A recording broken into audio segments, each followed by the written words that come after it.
안녕하세요. 새벽이 축구 전문가 페노입니다. 오늘은 호펜하임의 전술에 대해서 알아보려고 하는데요. 먼저 호펜하임의 나겔스만 감독은 굉장히 공격적인 축구 철학을 가진 감독입니다. 따라서 호펜하임의 축구 또한 굉장히 공격적인 목표를 설정하고 있습니다. 여기서 공격적인 목표란 상대 수비의 밸런스를 무너뜨리는 것인데요. 상대 수비 조직을 흔들어 틈을 만들고 득점 확률을 최대한 높이는 것입니다. 그리고 이 공격적인 목표를 수행하기 위해서 나겔스만 감독은 좌우 측면 공간을 넓게 사용하는 동시에 선수들을 중앙에 밀집시키는 방법을 사용합니다. 우선 나겔스만 감독은 3-1-4-2 혹은 3-3-2-2라고 표기되는 포메이션을 사용하는데요. 이 시스템에서 가장 독특한 특징은 중원에 공격형 미드필더 2명을 배치한다는 것입니다. 그리고 나겔스만의 축구에서 이 2명의 공격형 미드필더는 전술적으로 굉장히 중요한 역할을 맡습니다. 가장 큰 특징은 공격 상황에서 두 공격형 미드필더가 전방으로 올라가면서 공격 숫자를 늘려준다는 것입니다. 그리고 여기서 중요한 것은 최전방 투톱과 함께 공격적인 블록을 형성한다는 부분입니다. 최전방 투톱과 2명의 공격형 미드필더가 만들어내는 사각형 형태의 포메이션은 호펜하임 공격 전술의 핵심이라고 볼 수가 있는데요. 기본적으로 좁은 공간에 공격수들이 몰려있기 때문에 호펜하임은 이 좁은 지역의 수적 우위를 살려서 공격을 진행하는 경우가 많습니다.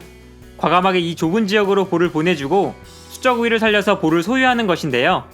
공격수들이 몰려있는 이 공간 자체가 상대 중앙 수비의 바로 앞공간, 즉 페널티 박스 근처이기 때문에 이 지역에서 상대방보다 수적 우위를 가지고 볼을 소유하게 된다면 좋은 득점 찬스를 만들어낼 수 있게 됩니다. 호펜하임의 공격 장면을 보면 이러한 특징이 잘 나타납니다. 공격 상황에서 최전방 투톱과 2명의 공격형 미드필더가 사각형 형태의 블록을 형성하고 있는 모습을 볼 수 있는데요.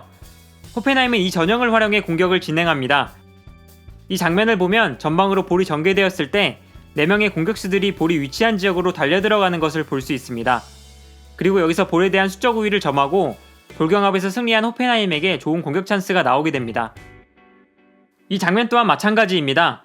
공격 상황에서 호펜하임의 공격수들이 중앙에 몰려 있는데요. 호펜하임은 이 지역으로 과감하게 볼을 보내주고 공격수들이 중앙에서 볼을 주고받으면서 득점까지 만들어내는 모습을 볼 수 있습니다.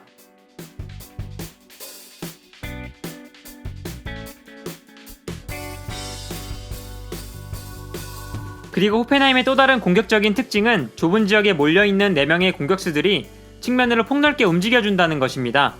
보통 3백에서는 측면 공간을 좌우 윙백이 도맡는 경우가 많은데요.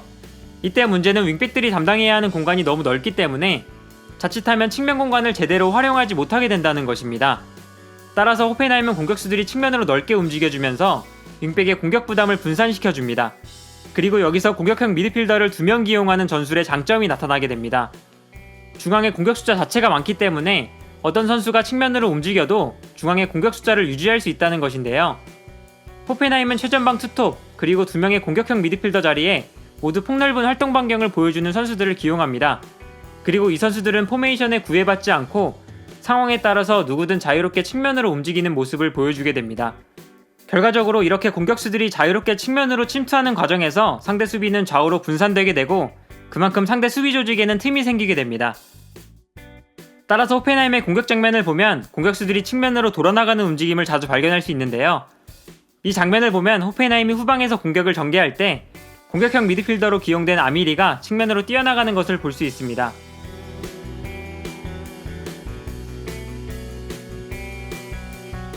호펜하임의 공격 장면에서 이런 장면은 자주 등장합니다. 이 장면에서도 호펜하임의 공격수들은 중앙에 몰려 있습니다. 그리고 최전방 공격수인 우투가 측면으로 움직이면서 상대 수비를 분산시키는 모습인데요. 이때 최전방 공격수가 측면으로 움직여도 여전히 중앙의 공격 숫자가 유지되는 것을 볼 수 있습니다. 그리고 호펜하임의 공격을 완성시켜주는 마지막 존재는 좌우 윙백입니다. 호펜하임의 좌우 윙백은 굉장히 적극적으로 공격에 가담하는데요. 기본적으로 측면 공간으로 높게 전진하는 것은 물론이고 좌우 측면으로 공격수들이 움직인 상황에서는 페널티 에어리어 안으로 침투하는 모습도 자주 보여줍니다. 이처럼 좌우 윙백이 공격에 적극적으로 참여하면서 호펜하임의 공격 형태는 만들어지게 됩니다. 좌우 측면을 넓게 활용하는 동시에 중앙에 선수들이 밀집하는 것입니다. 즉 호펜하임을 상대하는 팀은 좌우 측면을 수비하는 동시에 중앙에서도 수비 조직을 유지해야 하는 상황을 맞이하게 됩니다. 이처럼 상대가 측면과 중앙 모두를 수비하면서 혼란에 빠지고 그 과정에서 수비 밸런스가 무너지는 순간 호펜하임의 공격수들은 수비 공간으로 적극적으로 침투해 들어갑니다.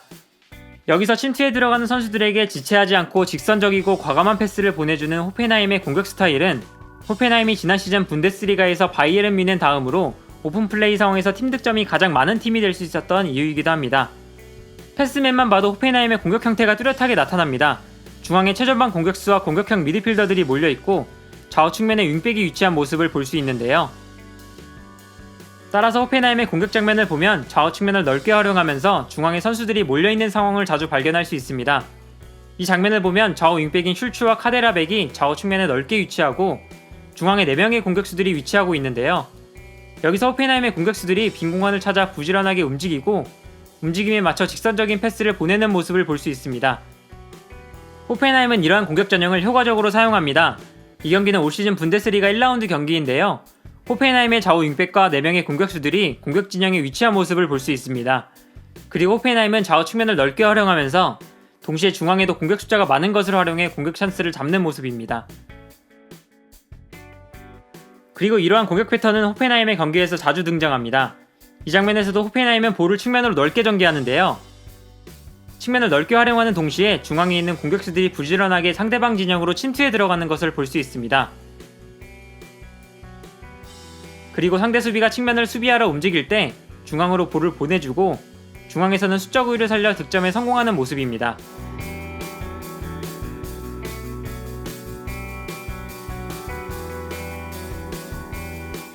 그러나 나겔스만의 축구는 수비적으로 단점 또한 존재합니다. 수비적인 단점은 크게 두 가지로 나눌 수 있는데요. 첫 번째는 중원의 공격형 미드필더를 기용하기 때문에 중앙 공간이 발생한다는 것이고, 두 번째는 윙백 혼자 측면을 담당하는 3백의 특성상 좌우 측면 공간에 수비적인 문제가 발생한다는 것입니다. 먼저 호펜하임의 공격적인 전술은 중원에 위치하는 공격형 미드필더들이 높게 전진하기 때문에 중원에 공간이 발생할 수밖에 없다는 약점을 가지고 있습니다. 특히 상대의 역습 상황에서 이 공간을 허용하게 될 가능성이 큰데요. 나겔스만 감독은 이 문제를 3백의 좌우 수비수를 전진시키는 방법으로 해결합니다. 공격 상황에서 수비수들을 전진시켜 중앙 공간을 커버하고 후방으로 넘어오는 볼은 가장 뒤에 남아있는 수비수가 좌우로 움직이면서 공간을 커버하는 방식입니다. 이 장면을 보면 호펜하임의 공격 상황에서 오른쪽 중앙 수비수로 출전한 아포구마가 중원 지역까지 올라와서 중원에 공간이 발생하는 것을 방지하고 있습니다. 이 상황은 지지난 시즌의 경기인데요.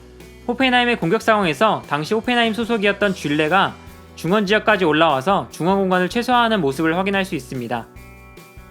그리고 이 장면에서도 상대의 역습 상황에서 좌우 중앙 수비수가 전진해 있는 모습인데요. 이때 후방으로 넘어오는 볼은 최후방에 남아있던 케빈 폭트가 따라와서 커버하는 모습을 볼 수 있습니다.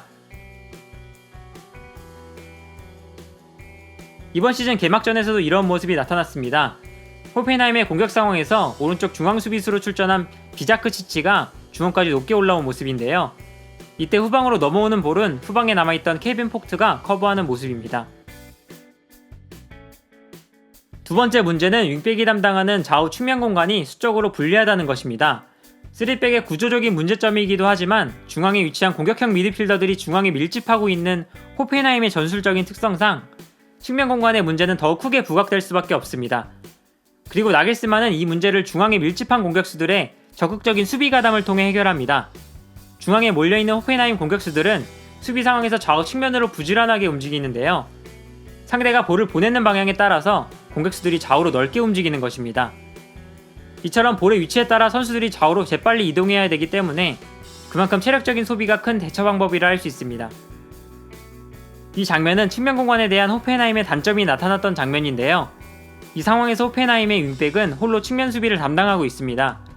그리고 윙백이 측면으로 끌려 나오면서 중앙 수비수 또한 측면으로 움직이게 되는데요. 이때 호펜하임의 수비 조직에 틈이 생기면서 실점을 허용하는 모습입니다.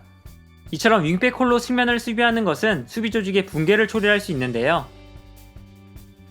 따라서 호펜하임은 공격수들이 수비 상황에서 측면 수비를 적극적으로 지원해줍니다. 이 장면을 보면 상대가 측면으로 볼을 전개할 때 공격수로 출전한 크라마리치가 적극적으로 반대편 측면을 수비하는 것을 볼 수 있습니다. 그리고 이러한 수비적인 헌신 덕분에 윙백은 자신의 수비 위치를 지키고 서 있을 수 있고 이전 상황과 다르게 호펜하임의 수비 조직이 흔들리지 않는 모습입니다. 이처럼 호펜하임의 공격수들은 수비 상황에서 볼의 위치에 따라 좌우 측면으로 폭넓게 움직여줍니다. 그리고 이런 움직임은 상당한 체력 소모를 필요로 하는 일이기 때문에 나겔스만은 체력적으로 수준이 높은 공격수들을 전방에 기용하는 것을 선호합니다.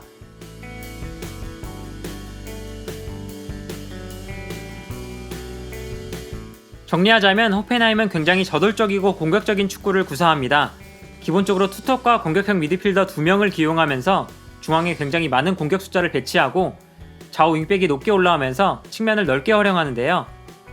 여기에 더해서 전방의 많은 공격수들이 상대 수비 조직 사이로 부지런히 뛰어들어가면서 상대 수비의 밸런스를 무너뜨리는데 굉장히 능한 모습을 보여주고 있습니다.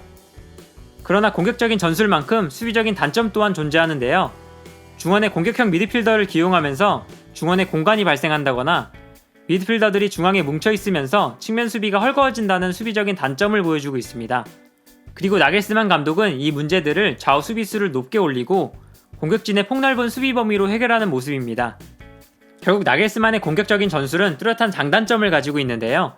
성적에 있어서도 호펜하임은 유럽 대항전에 진출하는 쾌거를 이뤄냈지만 수비적인 단점을 폭넓은 활동량으로 커버해야 하는 호펜하임은 유럽 대항전을 병행하면서 선수단의 체력 자체가 급격하게 떨어지고 부진에 빠지는 모습도 보여줬습니다. 그리고 이번 시즌 호펜하임은 챔피언스리그 본선에 진출하면서 또 다른 도전을 시작하고 있습니다.